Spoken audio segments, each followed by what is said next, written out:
What is up, guys? Welcome back to the channel, guys. We back here in Sweden, checking out 11 things you didn't know about Sweden. We got Thor, Sami people, Vikings, and more. And my apologies. This is from Saga Johanna. Saga Johanna. I think I did one of hers before, talking about like 19 things about Sweden. But we checking out the 11 things you didn't know. So we finna see if I don't know these. So y'all hit that subscribe button, send down those recommendations. Let's check it out. Hey, I am super excited about this video.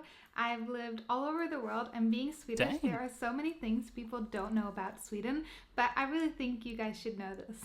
I always find it so funny when in American movies they mention Sweden every time they need to reference something that no one will look up. Because the truth is that Sweden wasn't really covered in media up until the last few years, and some of these things I'll share today, I've just realized from living in other countries and working with Americans and people from all over the world. So from Thor and his hammer to Allemansrätten to how to eat cinnamon rolls, I'll share some Not things how with to you eat that I bet cinnamon you rolls. didn't know about Sweden before. Number one is that we actually learn about Thor and his hammer in school. The Vikings and the people of Scandinavia used to believe in what was called the Ace gods. So that is the gods like Odin and Thor. So this is actually part of millions of people's history and heritage. So it's crazy to me that some Disney movie is just making this into a sci-fi thing that is not even loosely based on the reality. So when I need to check out more into this because I like the Thor movies. They I can say they better than the Hulk movies. I wouldn't put a number one, but I always thought that when I hear Thor. But as she said, she confirmed like it's real, but it's not how Disney portray it. Disney always trying to the money grabbers. When I was in middle school, we were taught about Midgard, where the Ace gods live, and we were taught about the different gods. Even my own name, Saga, comes from this Nordic belief in the Ace gods, and Saga was one of the goddesses that unfortunately they don't know so much about, but there are other great gods like Odin, Thor, and Freya that are much more popular. The reason Swedish people don't believe in the Ace gods anymore is because the Christian missionaries came from all over Europe to sort of school Sweden in Christianity. We were actually one of the last countries to become fully Christian, but once the kings and the different kingdoms have converted into Christianity, the faith in the Ace gods actually was forbidden and it died out. If you want to read a fantastic book and learn more about Vikings, I recommend the book called Red Snake, which is written in Swedish, but it has an English translation, and it is one of my top books, so I highly recommend you try that. The second thing that most people don't know about Sweden, and that Swedish people might not even know about, is about the book and the film The Girl with the Dragon Tattoo. This movie is based on a Swedish book, but it's actually not called The Girl with the Dragon Tattoo. It's called something much more controversial, and it's called Men That Hate Women. For many obvious reasons, one could assume that this title might not be a hit in Hollywood or even America. You can tell a lot about the difference in our cultures, even how they translated it. The word girl instead of woman and dragon tattoo to make this a story about a girl with a dragon tattoo instead of men who hate women is just a very interesting perspective. But they be showing men hitting women in movies and down a very here. interesting and fun fact, I think, about the differences in our That culture. sounds like an interesting Number 3 book. that I don't think many people know about Sweden, especially not here in New Zealand where I live, is that we also have indigenous people. Believe it or not, Sweden is a large country, and traveling from the north to the south takes a long time. So this is why, although we have indigenous people, they're not present in the entire country. The indigenous people are called Sami people, and they exist in parts of Finland, Norway, Russia, and Sweden. My mom was Norwegian, and growing up, she would tell stories about our Sami heritage and about this mysterious man who would heal people. Unfortunately, my mother didn't tell me more about our Sami heritage, so I know very little about it, and I know my grandmother comes from a very broken background, but the Sami people have a very great presence in the north of Sweden still to this day.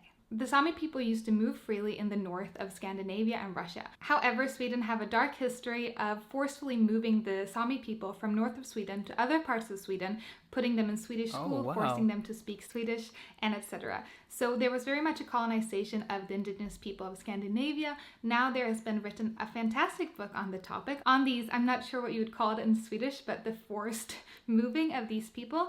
And it's a fantastic book. I'll link it in the descriptions down below. And I think you should definitely read it if you're interested in learning more about the indigenous people of Scandinavia.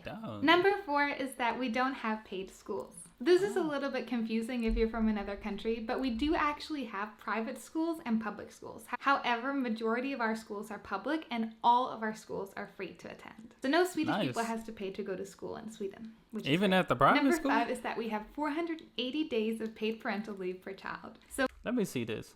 Dang, that is what's up. That's a good amount. That's a good amount of days right there. So each parent gets 90 days that they have to take out. If they don't take these days out, the 90 days, they will disappear. The remaining 300 days can be divided so each parent can be home with the child for as many days as they'd like in that period of time.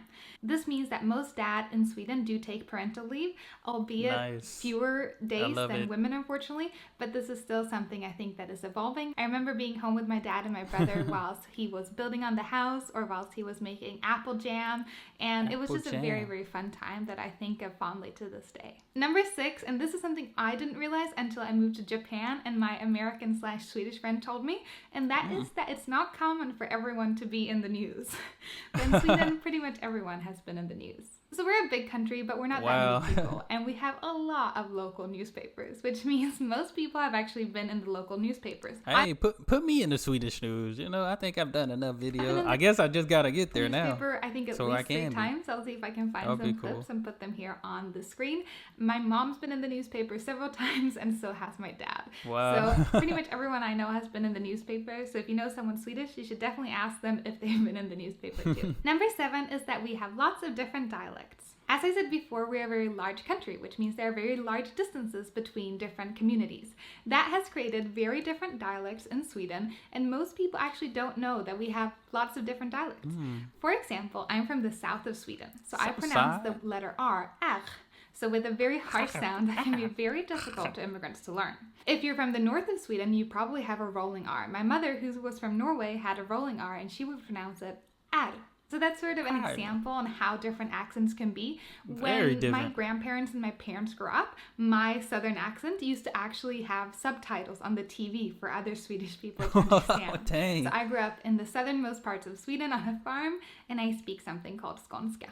Number 8 is that we celebrate Midsummer, but it's nothing like the movies. The movies have done it again. They made people think that Sweden are just on a bunch everything. Of movies people. be doing that. But we do in fact celebrate Midsummer. We do jump around a maypole that we dress in flowers, and we do sing songs, and a lot of people drink a lot of alcohol. But personally, I love Midsummer because it is a beautiful time of year in Sweden when the sun doesn't really go down, and we celebrate it with lots of flowers and delicious food. And I loved dancing around the maypole as a child and dressing it in flowers. Around the maple. So if you ever go to Sweden, I highly suggest to try celebrating Midsummer because it is super fun. That sounds Number cool. 9 is that university is free and we also get paid to go to university. One might describe it more as an allowance.